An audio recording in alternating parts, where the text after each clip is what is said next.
आउज़ुबिल्लाहिमिनश्शैतानिर्रजीम बिस्मिल्लाहिर्रहमानिर्रहीम। Royal UTV की तरफ से अस्सलामु अलैकुम। रॉयल यूटीवी एक दफ़ा फिर आपकी खिदमत में हाजिर है। आज की वीडियो में इंडोनेशिया के पानियों में चीन ने एक छोटी सी जंग शुरू की है, उस पर थोड़ी सी बात करेंगे। इसके अलावा तुर्की और यूनान के दरमियान जो जज़ायर का मसला है, जो एजियन डिस्प्यूट है, उस पर बात की जाएगी। फिर आखिर में हम हेलन ऑफ ट्रॉय और ट्रोजन वॉर्स के मुतालिक कुछ बात करेंगे, एक पुराना सागा, और ये बात भी बताएंगे आपको कि उसकी मौजूदा दौर में क्या अहमियत है। आप लोगों से गुजारिश है कि हमारे चैनल को सब्सक्राइब करने के साथ साथ बेल आइकन को भी हिट करें ताकि आप लोगों को हमारी वीडियोस के मुतालिक नोटिफिकेशंस मिल सकें। अभी हाल ही में ये ख़बर शाया हुई अखबारात में कि जनूबी बहराए चीन में इंडोनेशिया के पानियों में एक चीन का जहाज़ देखा गया। करीबन 2 दिन तक वो मौजूद रहा। काफ़ी इस पर चहमगोइयाँ भी हुई हैं कि उस जहाज़ को क्यों नहीं देखा गया है।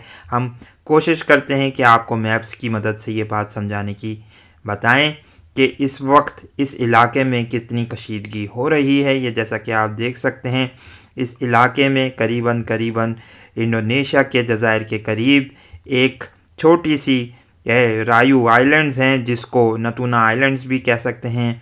ये नतूना रीजेंसी इलाका कहलाता है। इंडोनेशिया का इस पर क्लेम है, लेकिन अगर हम कोशिश करके आपको इसको छोटा करके बताएं तो ये 9 डैश लाइन के हवाले से, जैसे हमने कहा था कि करीबन पूरा साउथ चाइना सी चाइना क्लेम करता है, ये इलाका इस जगह पाया जाता है। तो यहाँ पर इनकी एक बहरी किश्ती देखी गई है चीन की। अब सवाल ये पैदा होता है कि वो 2 दिन तक क्यों नहीं इसको कर सके, क्यों नहीं इसका पता चला सके। तो लाजमी तौर पर यह बात शायद वाज़े होती है कि चाइना के पास इस वक्त कुछ ऐसे जहाज़ हैं जो बुनियादी तौर पर रडार को धोखा भी दे सकते हैं। शायद इससे ये बात वाज़े होती चली जा रही है। इस पर इंडोनेशिया ने काफ़ी सख्त एहतजाज भी किया है। जकार्ता ने काफ़ी ज़्यादा एम्बेसडर को ये कहा है कि हम इस पर बिल्कुल भी ये बर्दाश्त नहीं करेंगे कि चाइना हमारे इकनॉमिक ज़ोन की ख़िलाफ़ वर्जी करे। लेकिन चाइना ने इसके जवाब में ये बात कही है कि हम इस इलाके को अपना इलाका मानते हैं और हम किसी तौर पर भी इस जज़ायर से दस्तबरदार नहीं होंगे, क्योंकि साउथ चाइना सी को चाइना अपने टेरिटरी समझता है। यहाँ पर चाइना ने इस वक्त काफ़ी ज़्यादा आर्टिफिशियल आइलैंड्स जो हैं, मसनूई जज़ायर की तामीर करी है, पूरा एक दीवार बना के रख ली है। इस वक्त ये बात भी ख़ास तौर पर इंडियन मीडिया में डिस्कस हो रही है। वो लोग ये कह रहे हैं, बड़े बड़े जनरल्स, बड़े बड़े एडमिरल्स ये बात कह रहे हैं कि शायद एक महदूद पैमाने की जंग यहाँ पर हो सकती है। ताइवान स्ट्रेट की तरफ भी लड़ाई हो सकती है इस चाइना सी में, जहाँ पर कोशिश ये की जाएगी कि ताइवान को बचाने के लिए और इन जज़ायर पर कब्ज़े के लिए अमेरिका और इंडियन नेवी मिलकर चाइना के ख़िलाफ़ जंग कर सकें। तो अब देखते हैं मुस्तकबिल में क्या सूरत हाल पैदा होने जा रही है। यकीनी तौर पर हम ये बात समझ सकते हैं, गौर कर सकते हैं, एनालिसिस कर सकते हैं कि नवंबर में अमरीकी इंतखाबात के होने से पहले शायद कोई बड़ा वाक़या हो सकता है। सितंबर या अक्टूबर के महीने बहुत अहम होंगे और फिर बाद में यकीनी तौर पर महसूस ये होता है कि कशीदगी बढ़ती चली जाएगी। तो देखते हैं, सूरत हाल को हम करीब से मॉनिटर भी कर रहे हैं। आप लोगों को हम मज़ीद इस सिलसिले में तफसीलात फ़राहम करते रहेंगे।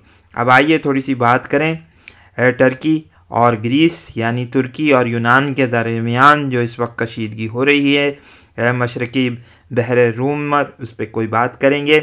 इसके अलावा एजियन सी भी इसमें इन्वॉल्व होता हुआ हमें नज़र आ रहा है। जैसा कि हम ये बात पढ़ सकते हैं तारीख़ में कि जब ट्रीटी ऑफ लुसैन हुआ था तो यहाँ पर तुर्की और यूनान के दरमियान कुछ माहिदात तश्कील पाए थे। सल्तनत उस्मानिया उस ज़माने में एक बड़ी जंग हार चुकी थी। इस वजह से तुर्की के ऊपर ये ज़िल्लत आमेज़ माहिदा थोप दिया गया। इस माहिदे की रूह से कुछ कियोस आइलैंड, लेस्बोस आइलैंड और दीगर दूसरे साउथ रेस के जो आइलैंड्स थे, हम उसको नक्शे में आपको दिखाते भी हैं। उन नक्शों में आपको दिखाएंगे अभी उन आइलैंड्स को।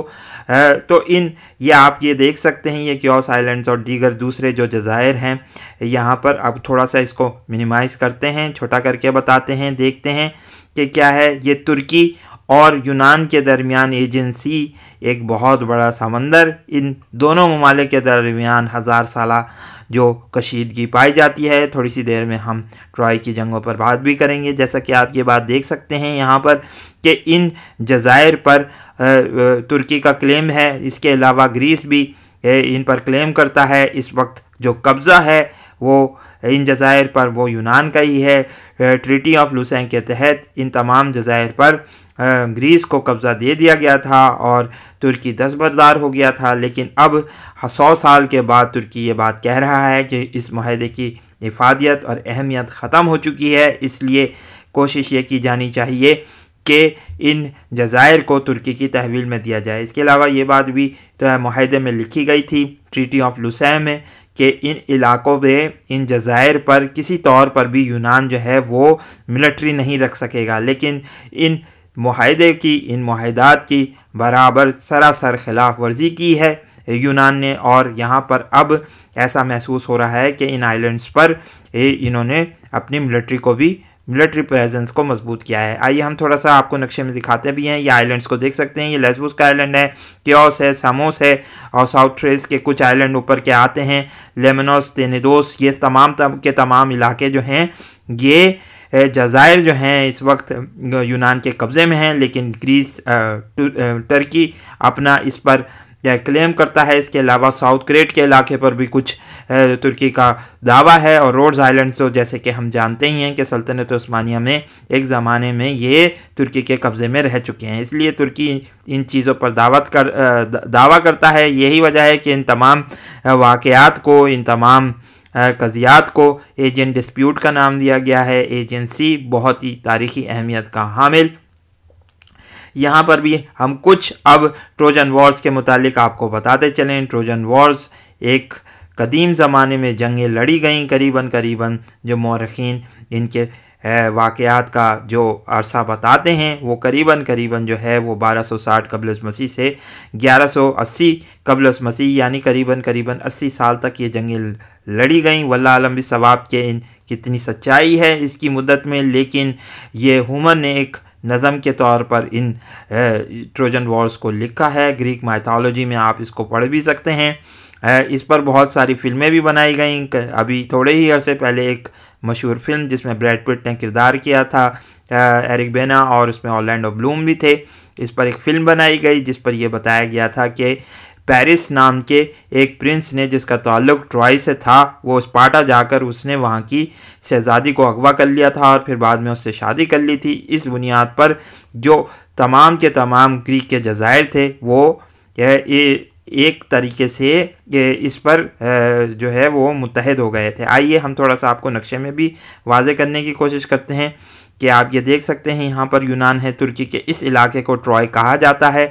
ये ट्रॉय, इसकी बड़ी अहमियत थी कदीम ज़माने में, क्योंकि यहाँ से अगर हम कोशिश करके आपको नक्शे में दिखाएं तो दर्रा दानियाल यहाँ से गुज़रता है। यहाँ पर बहुत ही छोटा एक वो गुज़र होता है यहाँ पर, जिससे एजियन सी आगे जाकर फिर बहरा मारमुरा में जा गिरता है। ये दर्रा दानियाल देख सकते हैं। इन इलाकों से उस ज़माने में बहरी जहाज़ गुज़रते थे। यही वजह थी कि इस बहरी गुज़रगाह पर, जो तिजारती गुज़रगाह भी थी, इस पर यूनानी कब्ज़ा चाहते थे। ट्रॉय का तो एक बहाना ही था बुनियादी तौर पर, और हेलन का भी एक बहाना था, लेकिन कब्ज़ा इस दर्रा दानियाल के इलाके पर ही कब्ज़ा करना था ताकि आगे जाकर ये लोग बहरा मारमुरा की तिजारत को भी कंट्रोल कर सकें। अब यहाँ पर मशरक़ी बहरे रूम में भी तेल की दौलत निकल आई है, लेकिन हकीकी तौर पर अगर देखा जाए तो कब्ज़ा इस पूरे इलाके पर करना है ताकि जो है वो इस्तांबुल पर भी कब्ज़ा किया जा सके आगे चलकर। आइए थोड़ा सा इसको मज़ीद छोटा करके आपको दिखाते हैं कि यही इलाका आगे जाकर इस्तांबुल की तरफ निकल पड़ता है और यही तिजारती बड़ी गुज़रगाह भी है। गोल्डन हॉर्न भी यहाँ से गुज़रता है। इसलिए दर्रा दानियाल का ये इलाका बहुत ही अहमियत का हामिल है। इसलिए ये जज़ायर भी बहुत ज़्यादा अहमियत के हामिल हैं। एक तरीके से अगर देखा जाए तो मौजूदा दौर में हम इसको तमसील इसकी ये बयान कर सकते हैं, तशबीह ये दे सकते हैं कि ये मशरक़ी बहरा रूम में जो तेल निकला है ये हकीकी तौर पर अगर देखा जाए तो हेलन ऑफ ट्रॉय की तरह ही कुछ अहमियत इख्तियार करता है कि बहाना तो ये है कि ये तेल का है, लेकिन अगर हकीकी तौर पर देखा जाए तो तुर्की की रियासत का, तुर्की की पावर का इन्होंने तोड़ करना है, इनको डिस्ट्रॉय करना है, इसको ख़त्म करना है। यही करीबन आज से 1280 कबल मसीह में जब ये जंगें रोनुमा हो रही थी, उस वक्त ट्रॉय नाम का शहर बहुत ही ज़्यादा मजबूत था।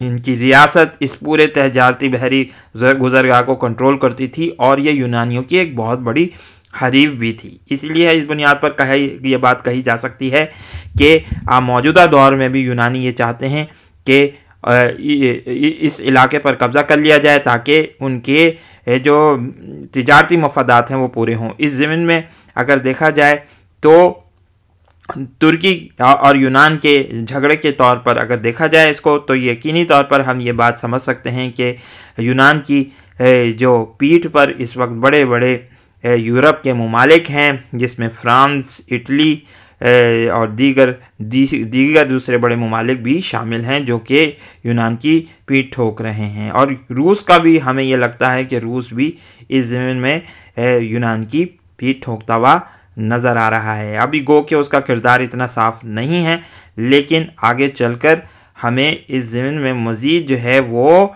तो रूस की जो स्ट्रेटेजिक पोजीशन होगी, यानी रूस जिस तरीके से इस पे वाज़े तौर पर उभर कर सामने आएगा वो भी देखेंगे।